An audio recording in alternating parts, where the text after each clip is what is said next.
Excellence in our industry comes from quality teams creating quality products. In an industry that's constantly evolving, it's your unwavering grit, determination, and passion that drives innovation and elevates standards to new heights. As brewers ourselves, we know what that passion looks like. It's the drive to create something exceptional, fueled by dedication and love for the craft. As a stainless steel equipment manufacturer for over 10 years, ABS Commercial provides a full consultative approach to our customers, from consultation and design to installation and ongoing care and maintenance. Whether you're in planning, just getting started, or looking to expand, we're here to support your growth and your success. Thank you for choosing ABS Commercial as your trusted partner.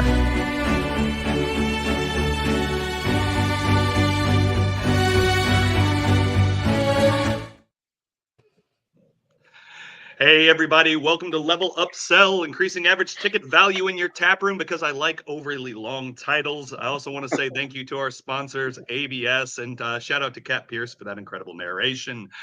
Today we're going to be talking about just that, how to maximize your tap room revenue and how to make the biggest profit driver of your entire business as effective as it can be. And, my name is MJ Gore. I'm the Director of Partnerships and Community for Arryved, the only point-of-sale software system dedicated entirely to the craft beverage industry. But far more than that, I'm joined by some of the most talented people in the hospitality space within the beer industry. And rather than me doing a terrible job of trying to introduce them, I'm going to let them go ahead and do it for themselves. So, Jared, go ahead and kick us off, then Marques and Kindsey. Awesome. Thank you. Name is Jared Steele. I am the Director of Retail for Lost Worlds Brewing in Charlotte, North Carolina. I oversee all taproom and sales operations here in Cornelius, North Carolina, and Charlotte, North Carolina, where we're opening up our newest location within the next few weeks. Marques. Beautiful. I'm Marques Nash. I am the taproom and event manager for Triple C Brewing Company in Charlotte, North Carolina. My job is to make the beer rain and keep the smiles on faces. And you're good at it, sir. Kindsey, how about yourself? My name is Kindsey Bernhard, and I am the Director of Hospitality at Austin Beerworks in Austin, Texas. I oversee both of our tap rooms and our food truck, as well as plan and execute all of our private and taproom events. Fantastic. Thank you all for being here, and thank you everyone who's watching for your time.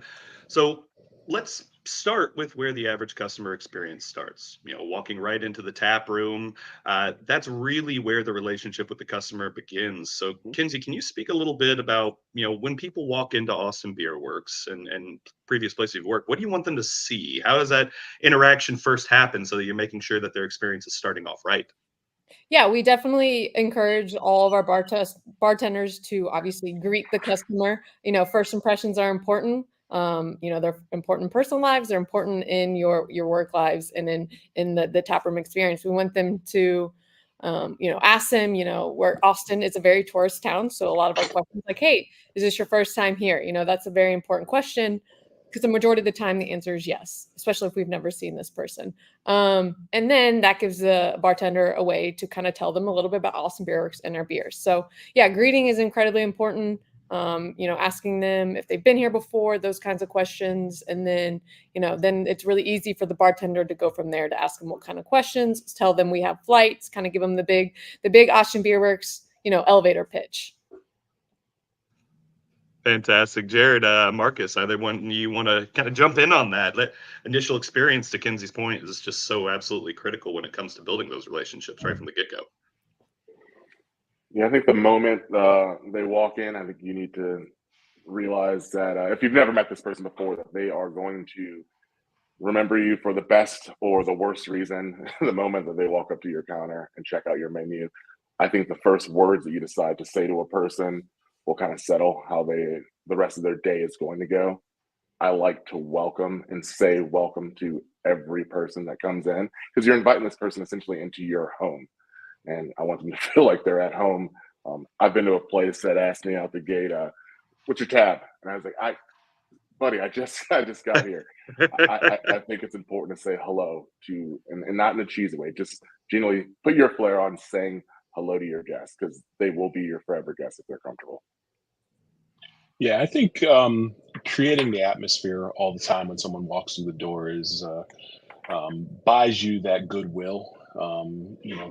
You could be in a busy day or a slow day, but greeting everybody initially when they walk through that door buys you the time you need to be able to get them what they're going to want when they come through the door. So, if you're busy but still being able to say, "Hey, how you doing?" or "I'm going to be with you in a second," it sets that off right for the guests when they come through the door.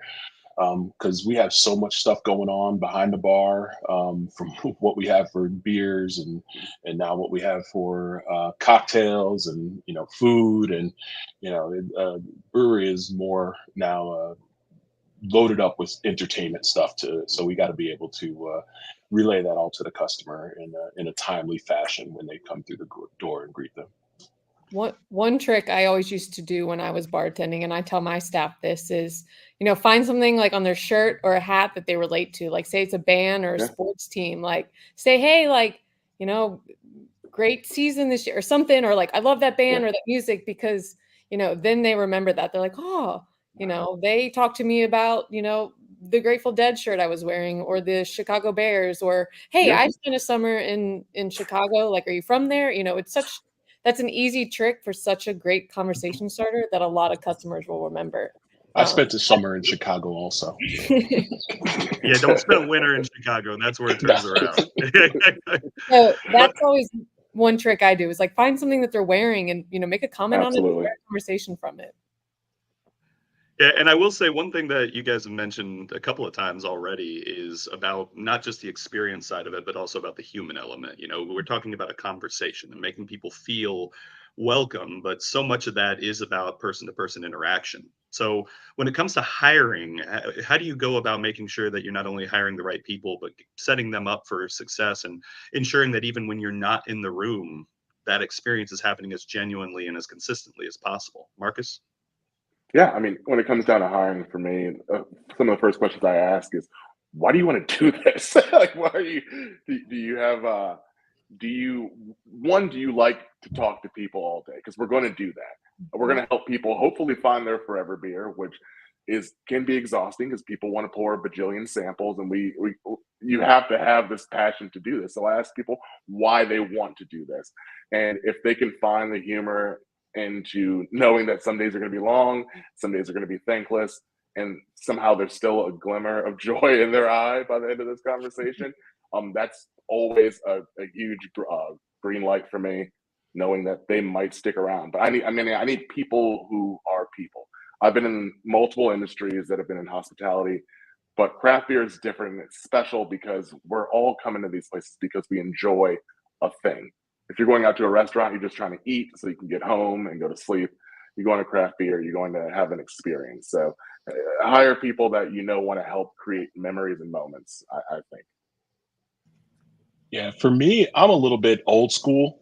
Can't tell by the gray in the beard, but I just, when I'm hiring, I look to have a conversation. If they can hold a conversation with me, and we could always teach someone how to pour a beer correctly, but I age myself a lot in my interviews, saying cheers is the way that I learned back in the 90s to bartend, making sure I know everyone. Yeah. But a lot of these younger kids now that we're hiring, they look at me like I'm crazy. They don't understand what cheers was, but that's what I look for in my interviews, is just the ability to have a conversation with somebody, listening to their day. There, a lot of people that become your regulars, they want to have that human element and that empathetic touch of wanting to hear your day. It's what bartending was originally, and what bartending I think will always be, is that we are half pouring and making drinks, and the other half we are guidance counselors or therapists, and you have to possess that ability to either, one, want to listen, or two, offer up some good sage advice of, hey, maybe you should not do that. I mean, having my insurance cover my bar tab would certainly not be a bad thing. But I mean, getting the right people in there is absolutely critical, and being able to have someone who can hold that conversation with you is so reflective of their ability behind the bar. But Kindsey, can you speak a little to how you actually keep people motivated and aimed towards what the company is trying to accomplish? Because providing that fantastic experience is critical, but there will be times that what the company needs you to do behind the bar is not necessarily what's going to be the most expedient or the easiest. How do you keep those things aligned? It's really hard. It's being a bartender is kind of it's a different job. It's not the easiest, but we really, for me, I always tell my staff, like, you are the most important part of this company. You are the front facing people of this company. Like, nobody knows who our head brewer is. He doesn't want people to know, but they know. People know who our bartenders are, and that's really important to us. And we want to make sure that the bartenders know that. One of the things we always try to do to, like, keep them, excited is we do competitions, we offer incentives, always constant feedback, what works, doesn't work. I always want them to know that their voice is heard. There's nothing worse than bartenders feeling like, they're not important, they're not heard. A majority of all of our sales come from the tap room. You need to make sure those taproom people feel empowered and feel welcome and feel as important as, instead of just being like people who pour beer. So that's one thing we always do is we remind them how important it is. We sit down with them, we let them talk, we let them air out any grievances, any thoughts, even though it's not, any ideas they might have, even it might not be possible. I still want them to know that I'll listen to it, and maybe I can't do it right now, but maybe in 3 months, I remember, Sammy, my bartender, she came in with this idea. I couldn't do it then, but now I can do it now, or something like that. So just always making sure they feel empowered, important, and just know that we're listening, because they are such an important part of this whole operation. Mm-hmm. And I hope that all of your staff is listening as well. So be as nice as possible, Kindsey. Marques, do you have any thoughts on how to just keep everyone aligned towards the same goals, whether it's incentive programs or even just making sure that people feel like they're heard and have a role in making those decisions? Yeah, I mean, I think communication is huge. When you're talking to your team, actually listening to your team. I think once you can connect with your team, once you know everything about these people's lives and their day to day and what's going on with them, they're going to be a lot more receptive to hear the things that you have to say and that you're bringing to the table. They'll be more willing to want to work for you, as long as they don't feel like they're just a robot clocking in, clocking out. So yeah, if we take the time to get to know and listen to them, they will take the time to learn all the things that we're asking them to do that change weekly, and want to log in and check in and say, what did he ask us to do? There's a new special. I'm pouring a beer this way. They'll listen if we listen. That's kind of what I've learned over time. Yeah, it's definitely tough in this industry because there are so many part-timers. So trying to make sure that their buy-in is the same as our buy-in. This is our daily. This is what we do. We enjoy doing. So making sure the part-timers have a buy-in and understand all the different changes that are going on daily. From all of a sudden we put on a new beer, or we're changing the price on a beer, to to why we have the bathroom flipped around this way, so you got all these different things that we deal with daily, to maintain the environment and maintain the brewery and tap rooms, but making sure we have buy-in from all of these part-time employees to because they are the face of the business. Even as we're here every single day, but I leave early. I leave at 4 most of the time. So. But no, because it's all different for all of us. You're going to see Marques more at Triple C than you would see me here at Lost Worlds. So it's totally different. So you got to make sure that we get those employees to have a buy-in. So. Mm-hmm. Yeah, and buy-in is so critical, but you also touched on part-time employees, and hiring has been something that's been on a lot of people's minds around the industry, especially over the last couple of years. That's become that much more competitive when it comes to these positions and being able to become fully staffed. So regardless of what tool you're using to do so, what sort of reporting, what sort of tools you're using, what are some methods or things that you look for to inform how much staff you need to be having on for any given shift? Don't all jump in at once, man. Didn't mean to stop you. It's a tough one. For us, we always would rather overstaff than understaff. You know, when you're understaffed, it's not good. It's a scramble. Bartenders are frustrated. Managers are frustrated. People are jumping in. So for us, if, you know, we've been open, it'll be 13 years here in a couple months. So, you know, 13 years of business, we pretty much know at this tap room, let me say, the original one, we know what business looks like, what staff we need. For our new tap room that we're coming into kind of a full year of being open, we're still learning about what, you know, how many staff members we need on what, and, you know, where we can throw the, you know, extra, like, you know, remote bar. You know, you're kind of constantly learning, but we always prepare for more, and we know that we can cut people or do shorter shifts or utilize, you know, the staff in a different way. Like, hey, you can do trash or bus or bar back or whatnot. But we always, you know, we always plan for more, and then that way we're never scrambling at the end. It makes us feel very prepared when you have more people on staff. But, you know, it's sometimes you never really know. You know, some nights, Monday, when you have your normal, you know, few people on staff, could get a big group of come in. That's just kind of part of this industry. You know, it's kind of a little unpredictable, but you train and you put your staff, you know, you prepare your staff so that when these things happen, you know, they're ready to go regardless if you're down a man or two. No, I mean 100%. And then I think on management end, it's also making ourselves available, because when you get a party bus that pulls up, and this happens in my neighborhood, a party bus pulls up right before, an hour before close, and you get 90 people that get off the bus, and you're down to your last bartender. I mean, you got to be around. Bachelorette party in South End Charlotte. I just can't even believe it, Marques. Oh my that goodness! Sound right. Yeah, I just changed neighborhoods too, and it's out the gate.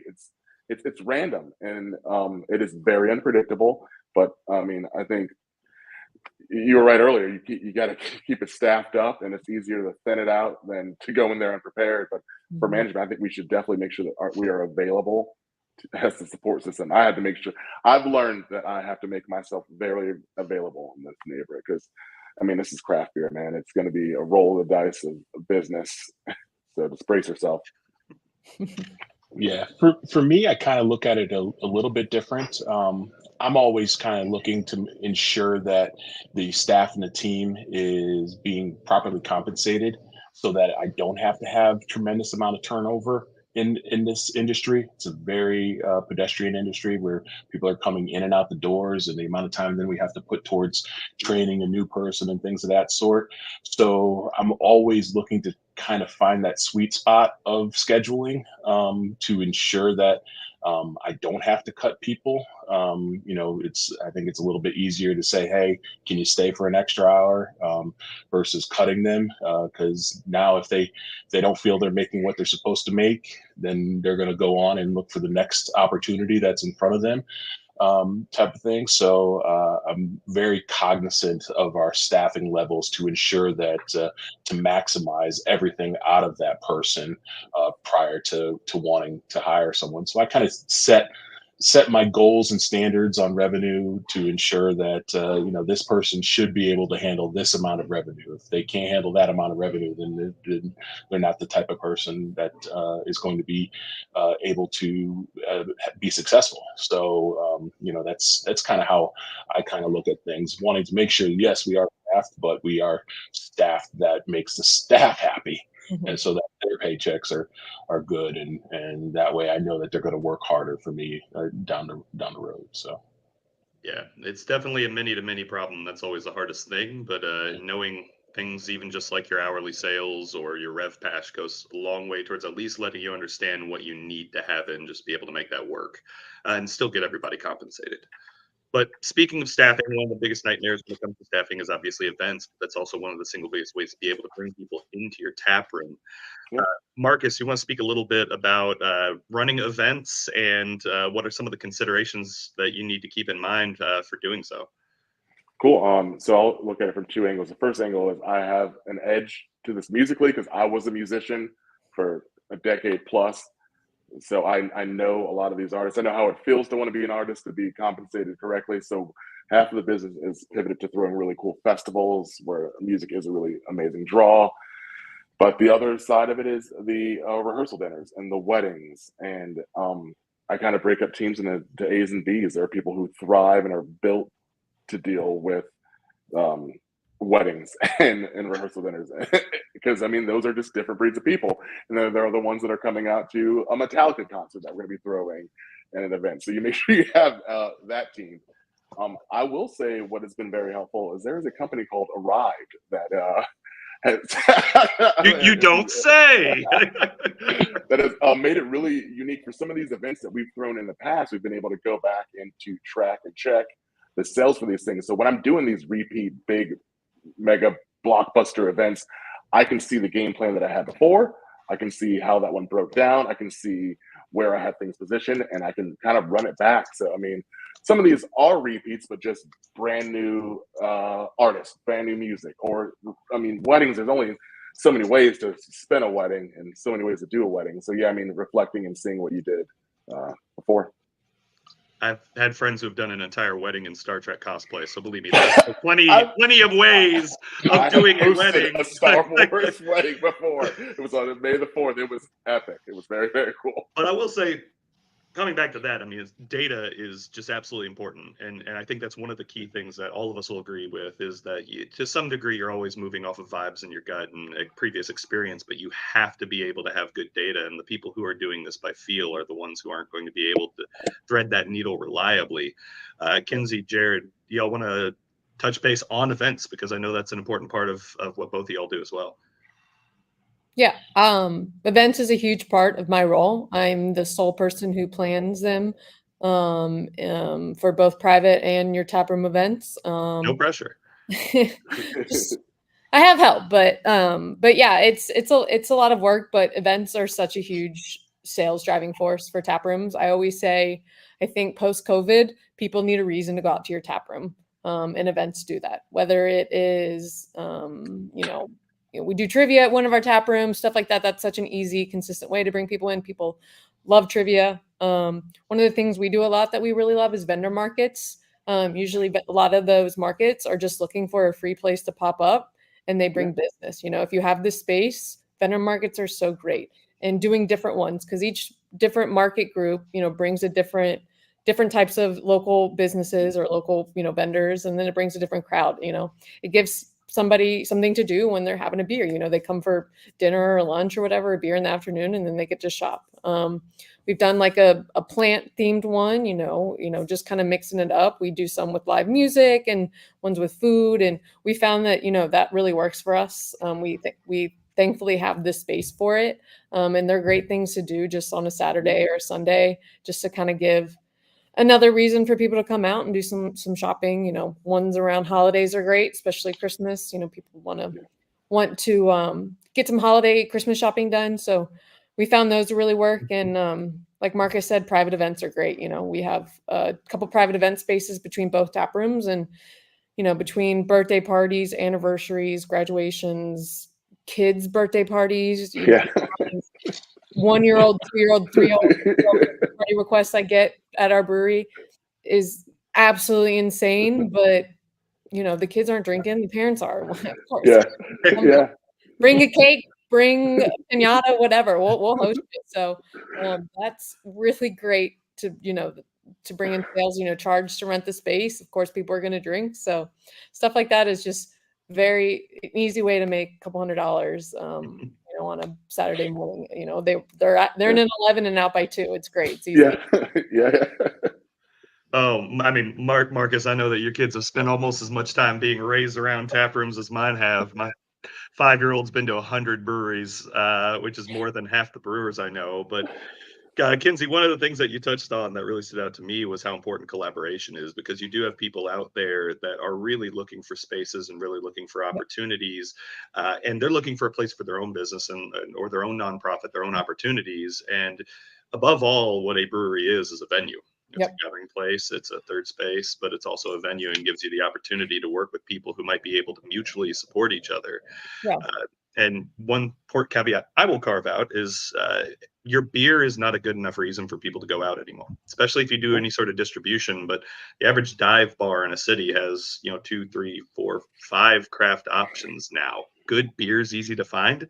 Now it's the cost of doing business. So good beer is important, but it's important for every business around you as well. So you have to be able to provide other opportunities and other reasons for people to come to your space.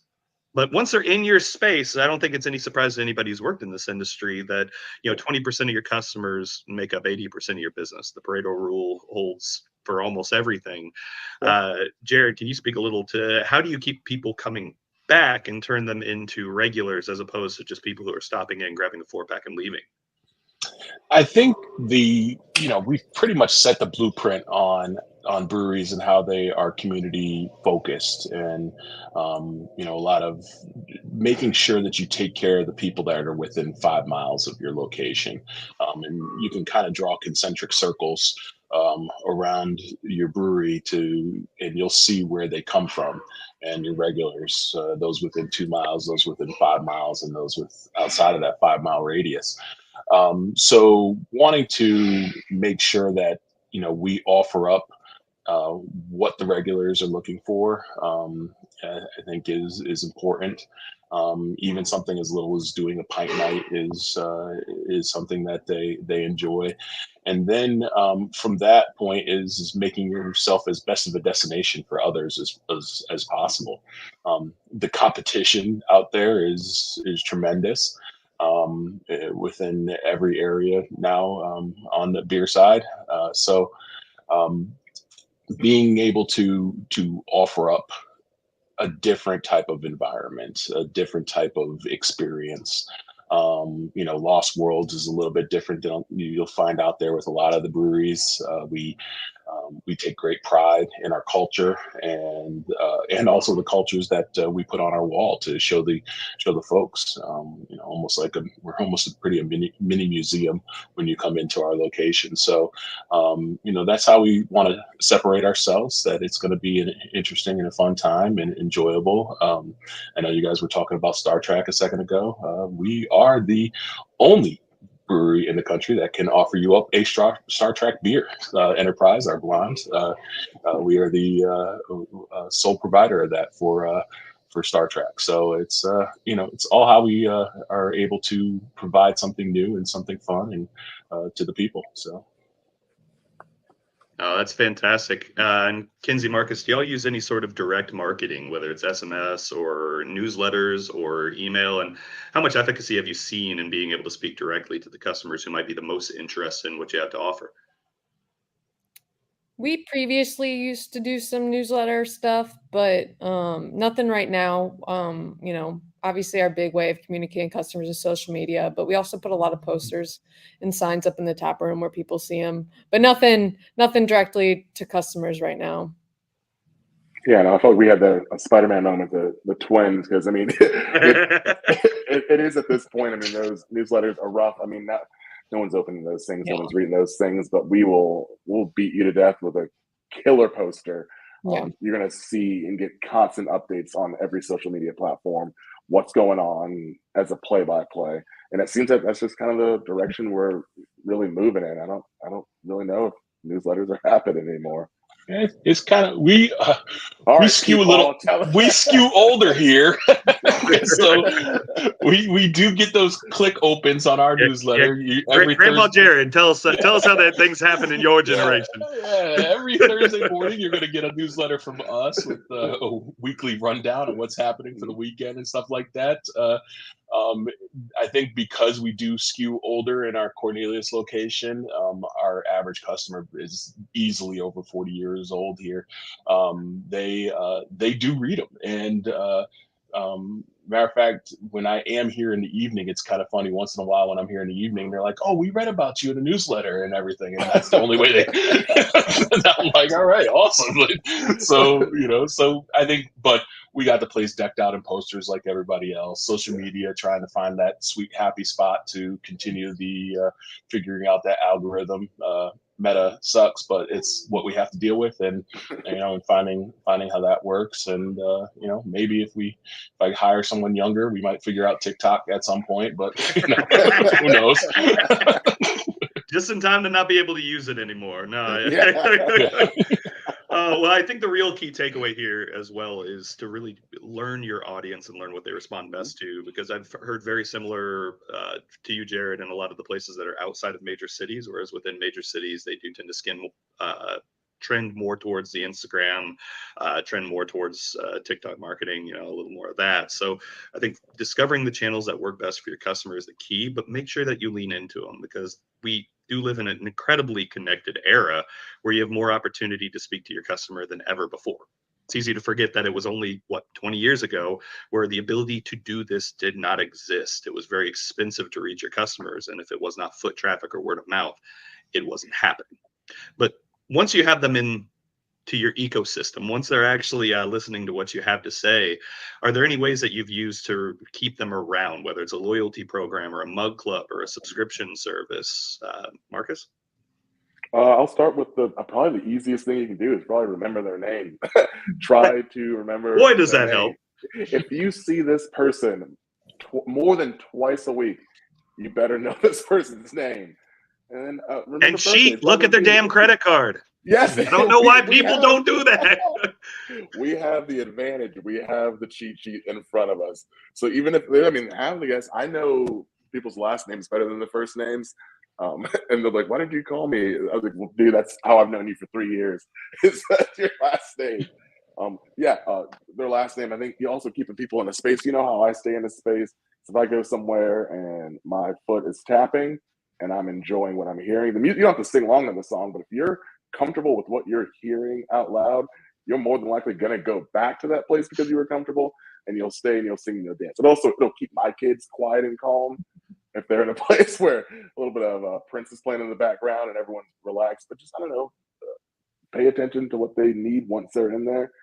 Your kids are way more sophisticated than mine, man. Like, I do have if it's not playing Baby Shark or Bluey, I'm not. It's not gonna have quite that effect. But it's interesting though. I stole from Marques. Marques and I go back for a couple years now. But Scary Pockets, I stole from. I stole that from you, man. It's to keep the people entertained. It's fun, listening to covers. As you say,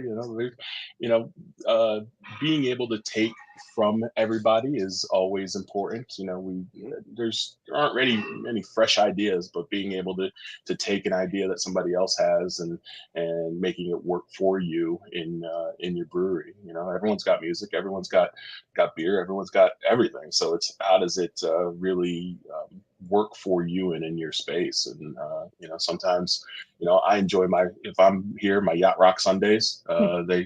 All my staff knows that Jared's going to have Yacht Rock on when he's in there on a Sunday or something. It's just little things like that. They and then the people that come in and they start to know that, and they know that about you, and it just is able to build that relationship and with people. So. Yeah, it was funny, Marques. You said you remember their last names, not their first names. I don't remember their names. I know their dogs' names that come in. That keeps people. They're like, "Oh, she remembered her dog's name. How sweet!" Well, that might be better. I have no idea. I have no idea what their name is. Oh no, I love it.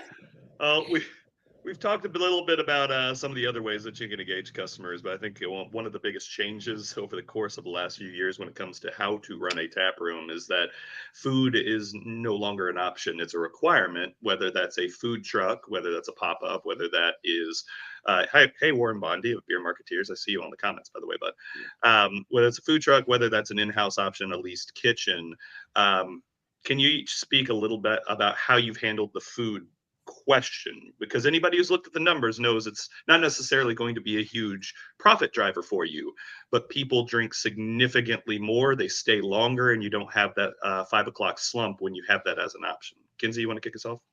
Yeah. So at our original tap room, which I'm at right now, we have our own food truck. It is run by us. There are employees.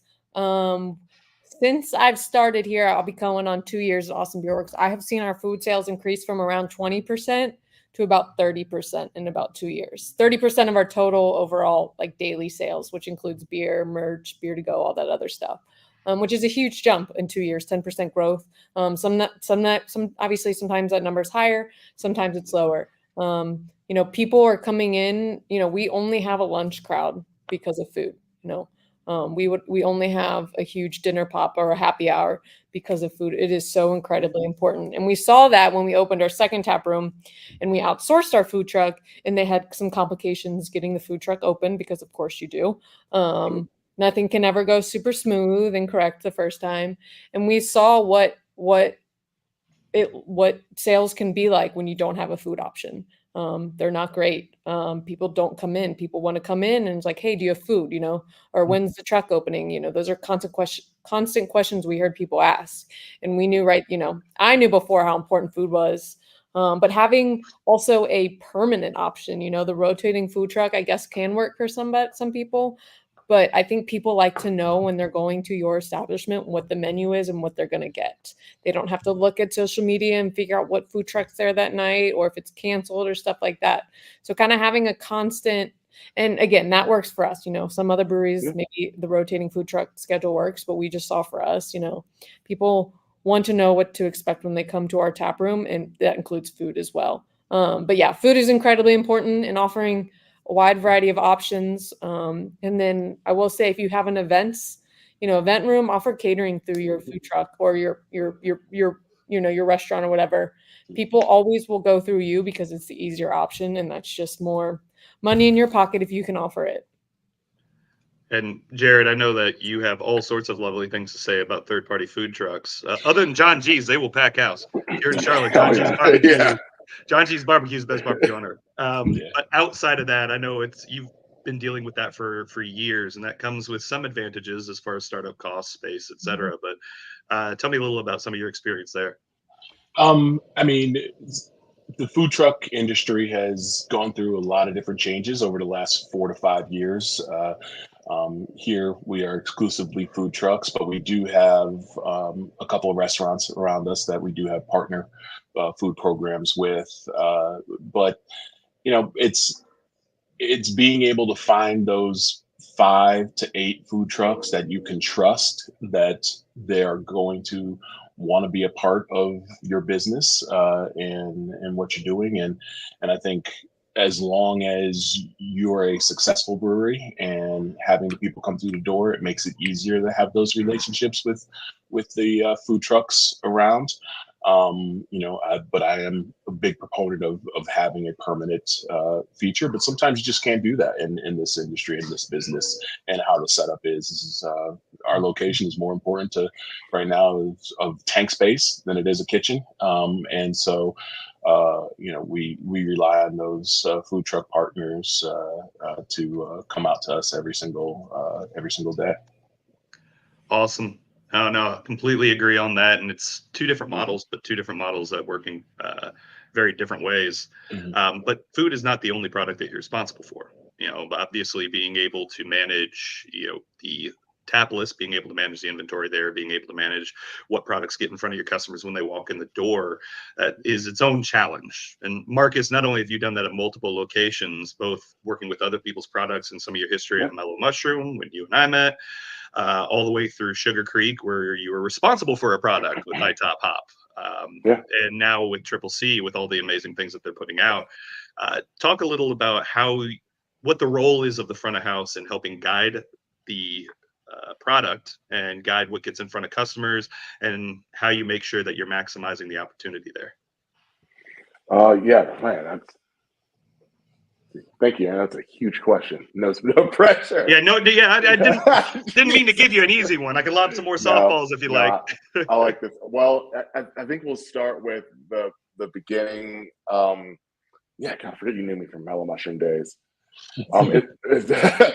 Honestly, it's keeping your ear to the ground too for trend. I'll blend in the trends part first.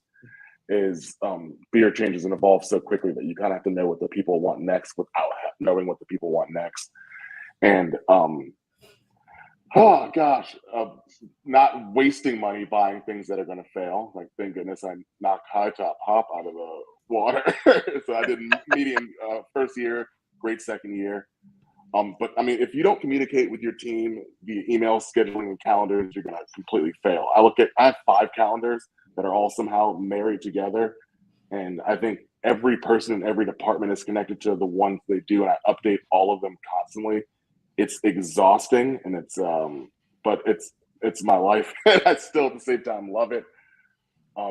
It's just you got to pay attention. You got to pay attention 24/7, and that's I think as simply as I can say it is keep your ear to the ground, stare at all of your calendars, pay attention, and listen to what the people want. And if it fails, don't do it again, and save that money.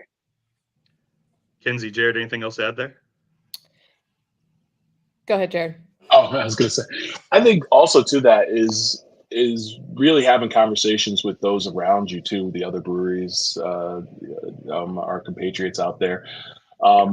It's looking at the trends, looking at the styles, and going through the haze and the clear IPA and all that type of things. Those are always going to hit and stuff like that. But sometimes going back to the beginning, making sure your lagers are hitting.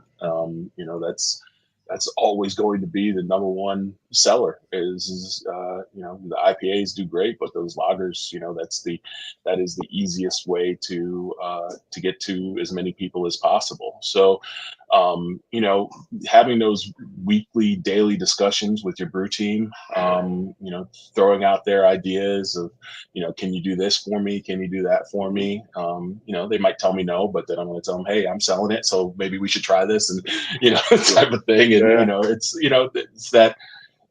it's that daily mix of knowing that we have so many different departments, but how each department thrives to make the product at the end is important. So us having that ability, being in front of the customer, we have to. I apologize for that. Yeah, this job never stops, guys. so being able to talk to them and figure things out. So that sounds like an actual landline phone, Jared. I swear, man. Go show up with a rotary phone next time. I swear to God. Well, Kindsey, I mean, you guys know nothing about lagers at Beerworks. I will echo everything they said. Yeah, having a selection for customers, you can't just market to craft beer lovers anymore. If you are, you need to have options. We carry wine, cider, basically everything but liquor. We have agave wine based stuffs. We skirt it a little bit so we don't have tequila, but we use agave wine to make margaritas. One big thing we've really seen is the hop water trend, and we've jumped on that. We've made 2 different hop waters with flavors. Ours are more on the sparkling water side of things, but they've really become a popular brand and drink for us, and we will continue to make new flavors out of it. And that's been really successful us, and just offering everything from beer down to juice boxes for kids. We know what our customer base is, and we have drink options for everyone. And I think that's really important. Because some people are always surprised, they're like, "Oh, do you just have beer?" And then we're like, "No, we have wine, cider, cold brew, canned cold brew, soda, sparkling water." Nothing worse than losing a group of 10 people because one of them only drinks wine and you don't have a wine selection. Yeah, and to keep it simple, we've got a red, a rosé, a white, and and that's it, and that's all you need. You don't have to have this huge selection, but just making sure you have a variety of things for people. We serve food, so obviously we know people are coming in that aren't drinking, so we have options for that as well. And I think that's really important to us, and it's a good way to keep people coming and keep people coming back and bringing in new people as well. Mm-hmm. Such an excellent point. Well, as we wind down on the time here, I'm going to go ahead and give everyone an opportunity to answer this one in turn. But what has been one of the biggest challenges or things that you've tried that has not worked? And what would be one takeaway if you could give to people running their own tap rooms that you would like them to be able to leave with? So, Jared, I'm going to go ahead and start with you. Put you on the spot, bud. I'm putting on spot. Oh gosh, one thing. Only because I know you can handle it. Just don't let the phone ring again. Well, what I would leave everyone with is you have to be fluid. If you're in this industry, in the beer business, you got to be fluid. There's always something different that's going to happen, something that you have to be able to trend towards and give the customers what they want, what they need. And you can't be stuck. in your ways, and oh well, this is how I used to do it, or this is the way I've always known to do it, and stuff like that. And it doesn't work like that anymore. So again, kind of back to the beginning of how we were saying, we got to listen to our employees, and we got to listen to our customers, and it's easy if you are having fun and listening to the people and listening to your customers and stuff like that. And, failure is part of the game. If you're not trying, you're not failing, type of thing. So I'm sure I have a litany of them, but I put them out of the back of my head as soon as they go down the drain and move on to the next one. That's kind of how I look at it is, that's failure is part of the game. So you just got to keep going out there and trying every single day. Fantastic advice. Kindsey, greatest challenge or failure and greatest thing you want to leave people with? I mean, if we're being honest, and we're all managers here, the hardest part is about managing people, Yeah. For me, I have 30 employees who are underneath me that I have to deal with, and not deal with, that sounds bad. I love them all. But in fairness, Marques said he has an A and a B team. So, just learning how to manage 30 different people and their emotions and, is very difficult, and there are things that you do that, as a manager, you're like, probably didn't think that was the best idea, but that's managing people is the hardest part of this job. You could be a really good manager and still, mess up with something. It's just part of the job. You just got to learn. You just got to know that you are doing everything for their best intention and for your company's best intention, and just, letting them all know that they're valued. So I would say that's the hardest part of being in this role. Obviously, another hard part that we're all seeing right now is just, the decline that some of the craft beer industry and the drinkers are having. So still trying to figure out ways to bring people in is something we're always talking about every day. How do we continue to bring people in? Like I said, we're 13 years old, and we've, if we didn't change after 13 years, we still wouldn't be here. So always continue to learn, follow the trends, see what people want. It's just so important to us as well. Fantastic. And Marques, take us out, buddy. Yeah, I think the hardest part that I've realized about this job in our industry right now is that people don't just have extra money laying around anymore. Every single dollar counts. Every person. They're coming to your spot to spend money. They truly care about you at this point.